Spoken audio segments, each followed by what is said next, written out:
Hello everyone, and welcome to Scary Interesting. In this video, we're going to look at 3 stories that happened thousands of years ago. What's most surprising about each of them is just how much we've been able to learn despite how long ago they occurred. With that said, that doesn't make them any less mysterious or gruesome, so as always, viewer discretion is strongly advised.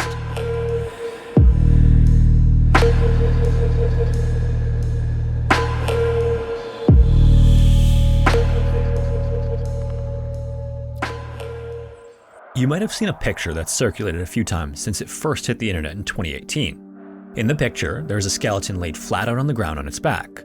Where the head of the skeleton should be, there is a giant stone block sticking almost straight up. This picture, or the man in the picture at least, has been dubbed the unluckiest man of all time, or the unluckiest man in Pompeii. I wasn't able to get the licensing to show the picture here, but if you want to see it, a quick Google search will get you there.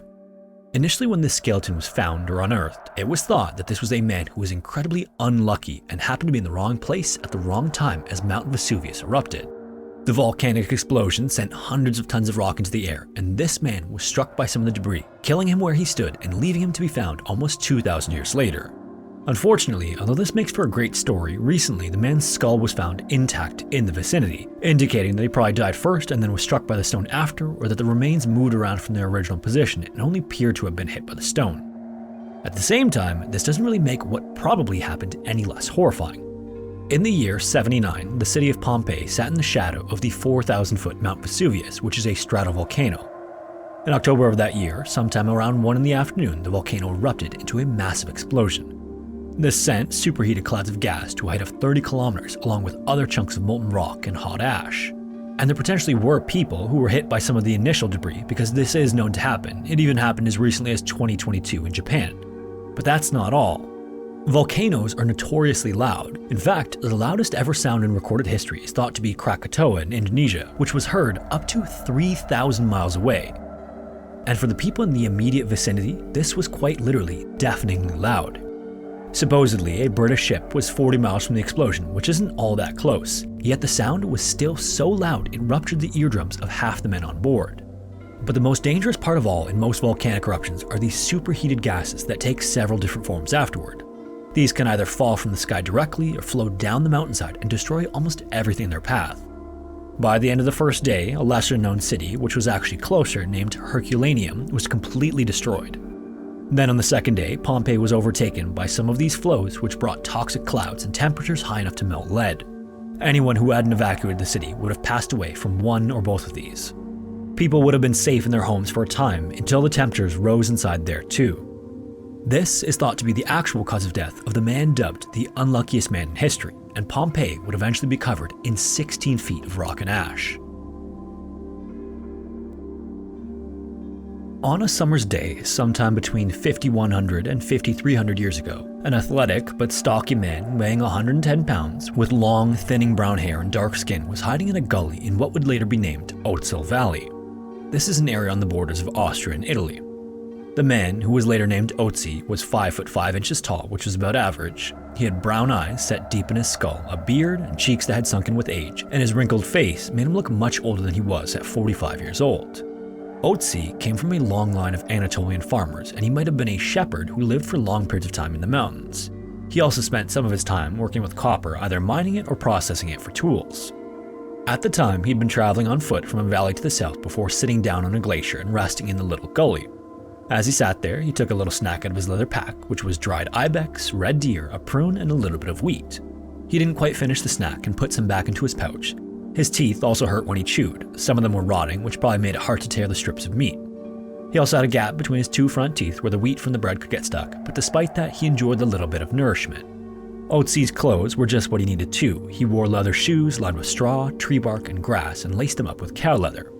He had goat leather leggings held up by a belt, a sheepskin loincloth and coat, and a water and windproof cloak made from a grass weave. On his head, he had a bearskin hat which was stitched with grasses, animal remains, and a long woolly fiber known as bast. He had a copper-bladed axe with a wooden handle, a flint knife, and a small pointed tool for making holes in leather. He also carried a bow and a quiver containing some arrows, not all of which he'd finished making. He even had a small fire-making kit with a flint and some kindling inside. During his life, he'd walked across the mountains quite a lot, which strengthened his legs and thickened his lower bones. But this trip was probably slower than the ones he'd been on in his younger days. He had arthritis in his knees and ankles and degeneration of the bones at the base of his spine. Around his body and across his chest, where he'd broken 2 ribs when he was younger, he had 61 tattoos, but he didn't get them for art or for personal expression. He had them done for medical reasons. They were all either parallel lines or crosses in the points that gave him pain, which is believed to have been some sort of old medical treatment. And it wasn't just the arthritis that slowed him down. In addition to his snack, Otzi had eaten a couple of pieces of birch polypore, which is a fungus known to act against parasites and microbes in the gut. Otzi carried lumps of this fungus on a string and likely ate pieces of them now and then when he felt a burning sensation in his stomach. In his digestive tract, he also had eggs from a roundworm, sometimes called a whipworm, and they might have caused excruciating bowel movements that the fungus would have helped to relieve. In addition to that, he also had a stomach bug known for causing ulcers called Helicobacter pylori, and not just any strain, but a powerful Asian one. This meant that he or his people were in contact with others from distant parts of the world through networks that traded goods, ideas, and diseases. A few days before his final meal, something violent had happened. Otzi and possibly a friend had gotten into a fight or some sort of conflict. It could have been a local fight in their village, or it could have been a more significant battle that they were a part of, but either way, it was a fight. In it, Otzi got cuts and bruises on his hands, even splintering a bone in the crook between the thumb and index finger on his right hand. It looks like the sort of wound you might get if you were trying to stop someone from stabbing you. During the altercation as well, Otzi seems to have stabbed someone in return, maybe before or after he hurt his hands, and his friend was fatally injured. Otzi then had to get out of there as fast as he could and carried his companion over his shoulder, who bled out over his cloak. At some point, he had to leave his friend behind too, either because he was slowing him down or because he'd passed away. For the next 33 hours, Otzi climbed up and down mountains. Traces of fungus left behind suggest he took a zigzag route, playing a game of cat and mouse with whoever was coming after him. At one point, he dropped to the bottom of a gorge, then ascended 10,000 feet before dropping 4,000 feet again into a valley. Once he reached the valley, he took a handful of bog moss to treat his hand and then turned back the way he'd come, climbing another 10,500 feet. At some point during this chase, it looks like he managed to get 1 or 2 of the people who were after him with his bow and arrows. Then, when he reached a mountain, he found a gully to hide in, relax, and eat his final meal, because in the end, it wasn't a good place to hide.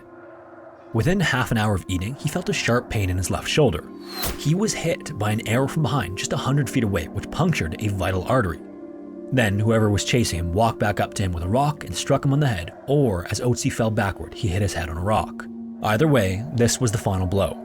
Afterward, they put Otzi's left arm over his chest, rolled him onto his front, and pulled the arrow shaft out, leaving their flint arrowhead embedded in him for future archaeologists to find. 5,000 years later, on September 19, 1991, a couple was hiking in the Ortsel Alps, and they were coming down from the top of one of the mountains in the area when they decided to take a shortcut. As they descended, they spotted something lying at the bottom of a gully filled with rainwater. Then as they got closer, they realized it was the body of a person who was partially stuck in the ice. It also looked like a recent death, so they took a picture and then left to let the authorities know what they'd found. 3 days later, on the 22nd, the body was retrieved along with an axe and a few other items. A tissue sample was sent off shortly afterward, and that's when it was realized what they'd discovered. It was a man frozen in the ice and perfectly preserved for more than 5,000 years, until the planet had warmed enough for him to be found. Since his discovery, scientists have worked for decades putting together everything we know from how he died right down to his last meal. High in the Himalayan mountains of India sits a lake that contains something sinister. The lake is only about 130 feet in diameter and 10 feet at its deepest point, and it's called Rupkund, which is the Hindi word for beautifully shaped lake. Because of where it's located though, it's incredibly inhospitable for people. At roughly 17,000 feet above sea level inside Nanda Devi National Park, Rupkund Lake is surrounded by rock faces, glaciers, and peaks that seem to almost guard it from outsiders. In fact, the closest civilization to the lake is a 31-mile, 5-day trek through deep forests, steep ridgelines, and dangerous switchbacks. If that wasn't enough, the unpredictable weather around the lake can bring anything from whiteout blizzards to freak storms that pelt the area with softball-sized hail. The bitter cold temperatures at that altitude also keep the lake frozen 11 months out of the year too. It's a wonder it was even found at all, given how hostile the area is. The modern-day discovery of Rupkund Lake is credited to a forest ranger who was trekking through a valley high in the mountains in 1942. In the distance, he spotted what appeared to be standing water between 2 steep banks that dipped just enough to reveal a portion of the water. After seeing a glimpse of it, he began making his way toward it, but when he was close enough to take in a full view of the lake, what he saw ripped the breath from his body. Surrounding the lake were the tangled bones belonging to hundreds of human skeletons. Even more horrifyingly, what the ranger didn't see were the hundreds of additional skeletons beneath the lake's frozen waters. In the more than 80 years since the discovery, estimates of how many are in and around Rupkund Lake have ranged from as few as 300 to as many as 800. Since then, anthropologists have worked to unravel the mystery of the skeletons, but every new insight seems to only produce new questions. Scientific advancements since 1942 have helped to narrow down some possibilities, but even today there isn't a definitive answer. When the discovery of the skeletons was announced to the public in 1950, a legend that explained how the bones got there began to spread among the villages living in the valleys below. The story tells of when Nanda Devi, who was a manifestation of the Hindu goddess Parvati, traveled in disguise to a faraway kingdom. When she arrived, she was treated so poorly by the king and queen that she cursed the kingdom to eternity of droughts, storms, and maggot-infested crops. In order to appease Nanda Devi to reverse the curse, the king and queen then left their kingdom to make the pilgrimage to Nanda Devi's shrine in India, more than 25,000 feet above sea level. The journey took them to the foothills of the Himalayas, then high into the mountains and across a ridge located above Rupkund Lake. This particular section is so treacherous, it's called the Path of Death. Supposedly, during the trek, the king couldn't stand being without entertainment, so he ordered a group of dancers, musicians, and courtesans to make the journey with them and keep him amused. However, such flagrant indulgence of earthly pleasures enraged Nanda Devi. So as the caravan made its way along the Path of Death, Nanda Devi suddenly cast the dancers into the underworld and summoned a fierce blizzard of blinding snow, violent wind, and abnormally large hail. And this storm caused the party to fall 10,000 feet to Rupkund Lake below. The legend says Nanda Devi then left their skeletons there as a warning to others of the fate that awaits those who would make a mockery of her.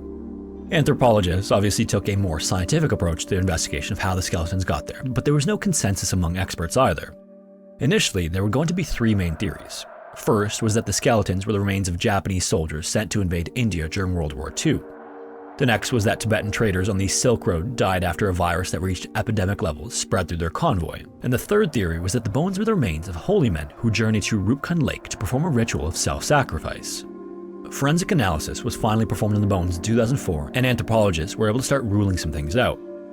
First, it was found that there were no weapons at the site, and there was no evidence of battle or violence on any of the bones.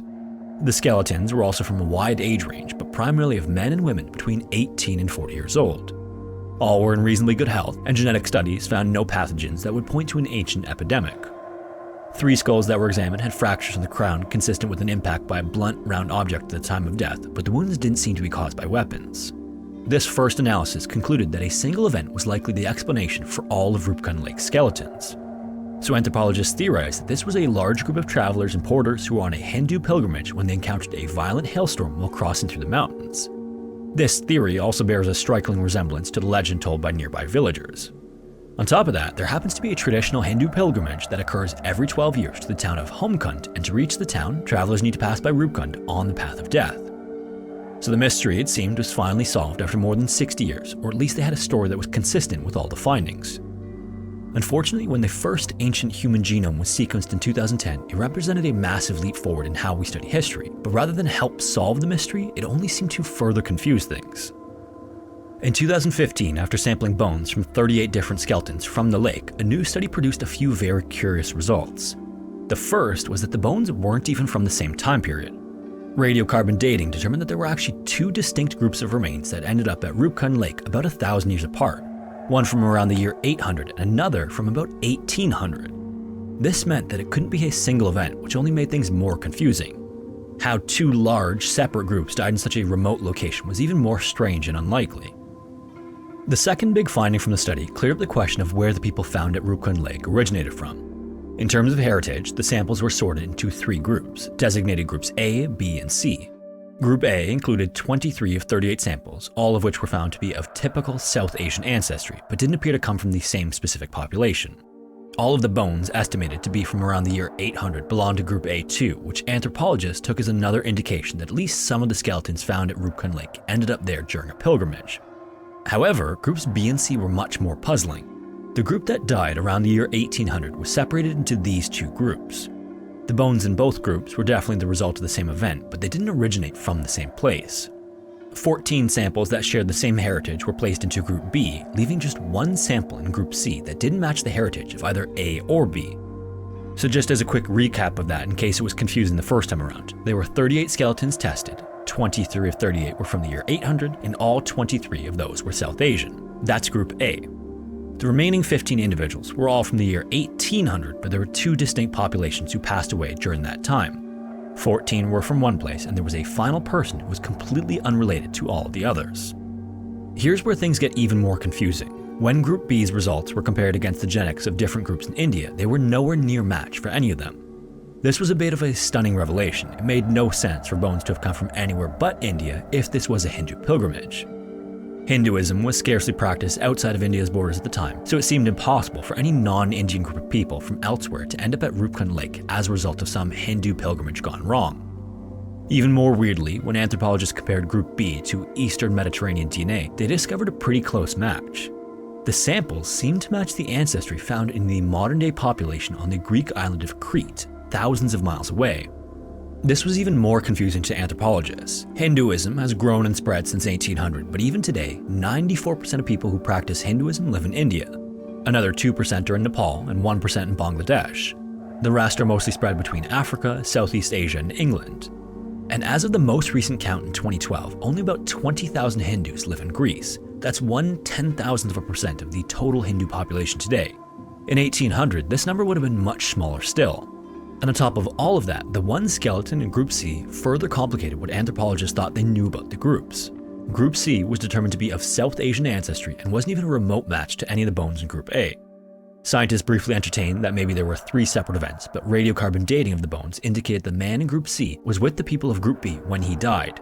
This again further complicated things. Why would a group of people from 1800 Greece be in the mountains of India? And why was a man from the southeast with them? Even more incredibly, these 38 samples are only a fraction of the total in the area. There may be a further number of groups that aren't even known about. So this is where the mystery of Rupkund Lake stands today. We know that there were at least 2 separate events 1,000 years apart that devastated 2 separate groups of people of curious origins. In the decades since the lake was discovered, local governments of nearby villages marketed the lake as a tourist destination. They even coined alternative names for it like Mystery Lake or Skeleton Lake to further entice visitors. This was great for local economies but devastating to the site itself, as tourists have removed large quantities of bones for personal collections or to sell. Many of the bones have even been moved around and piled into stacks, degrading the site further and compromising the integrity of future studies. On top of that, the weather, along with rock slides and avalanches, have also done a number on the site. Recent efforts by local governments have helped to turn the area into an ecotourism destination, and officials believe that this will help preserve the site, honor the dead, and keep alive the possibility of one day solving the mystery of Rupkund Lake. Hello everyone, thank you so much for watching. If you have a story suggestion, feel free to send it to the email found in the description, and hopefully I will see you in the next one.